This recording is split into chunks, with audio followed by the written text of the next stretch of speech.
kita ke informasi selanjutnya nih buat Anda umat Islam yang ada di Jawa. Pasti sudah tahu kan tradisi Lebaran Ketupat? Biasanya tradisi ini dilakukan 7 hari setelah Hari Raya Idul Fitri. Lebaran Ketupat ini menjadi berkah tersendiri loh bagi pengrajin ketupat di Jombang, Jawa Timur. Pasalnya mereka tengah kebanjiran pesanan ketupat. Bahkan pesanan juga datang dari luar kota Jombang. Hari Raya Idul Fitri menjadi berkah tersendiri bagi perajin ketupat di Kabupaten Jombang, Jawa Timur. Terlebih dalam perayaan tradisi Lebaran Ketupat yang biasa dilaksanakan 1 minggu setelah Hari Raya Idul Fitri. Adalah Supatmi, wanita asal desa Ngumpul, Kecamatan Jogoroto, Kabupaten Jombang ini, tengah menikmati ketelatenannya sebagai pengrajin ketupat yang sudah digelutinya sejak 15 tahun silam. Dalam sehari, Supatmi bisa memproduksi 3 hingga 4.000 ketupat. Tak hanya ketupat, Supatmi juga menerima pesanan lepet, jajanan yang dibuat dari ketan.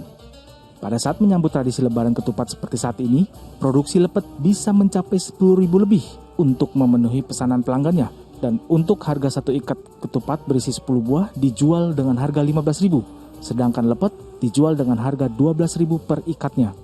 Setiap Lebaran ketupat pasti ada peningkatan. Jadi kalau sampai 1 minggu bisa kurang lebih ada berapa lepet yang dibuat? Kurang lebih 70.000. Kalau ketupat kurang lebih 21. Dari produksinya ini, kini Supatmi mampu meraup untung ratusan ribu rupiah dalam 1 minggu. Bahkan Supatmi juga mampu memperkerjakan warga sekitar. Dwi Mujiarso melaporkan dari Jombang, Jawa Timur.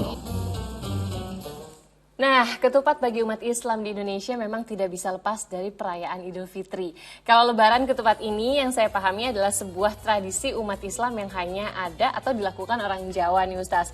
Lantas bagaimana sih sebenarnya sejarah dan makna serta hukum Lebaran Ketupat Ustaz dalam Islam? Ya, baik.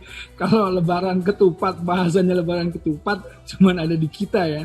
Tapi sebetulnya Lebaran Ketupat ini lebih kepada kalau sunnahnya itu di tanggal 8 Syawal sebetulnya ya, di hari ke-8. Kenapa? Karena begini, kan kalau puasa itu Lebaran itu 1 Syawal itu kita kan nggak boleh yang namanya puasa. Semuanya harus kemudian berbuka di situ. Id Mubarak. Tapi hari kedua sudah boleh puasa sunnah 6 hari di bulan Syawal.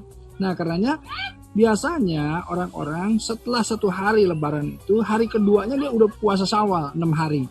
Setelah 6 hari, baru besoknya kemudian kita itu Lebaran yang disebutkan Lebaran Ketupat atau Lebarannya orang-orang yang telah menyelesaikan 6 hari puasa sunnah di bulan Syawal. Kenapa? Karena hadisnya kalau kita puasa 6 hari di bulan Syawal itu, ini dihitungnya sama Allah itu karena kita sudah 30 hari bulan Ramadan tambah 6 hari bulan Syawal itu jadinya puasa selama 1 tahun penuh. Kan Allahu Akbar gitu. Nah, walaupun sebetulnya puasa Syawal itu tidak harus berurutan, bisa saja asal di bulan Syawal dan asal 6 hari jumlahnya itu juga boleh, tetapi sunnahnya itu adalah 6 hari berturut-turut apa yang dicontohkan itu di bulan Syawal. Karenanya muncul kegembiraan dari masyarakat semuanya untuk merayakan puasa yang sudah dilakukan selama 1 tahun ini, hitungannya itu dengan Lebaran Ketupat gitu ceritanya.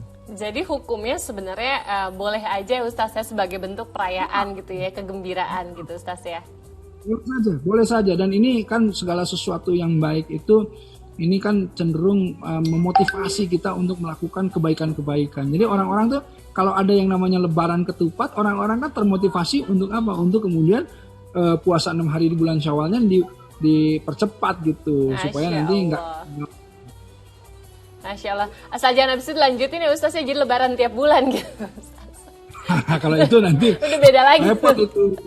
Emang THR-nya berapa kali itu. Baik, kita ke informasi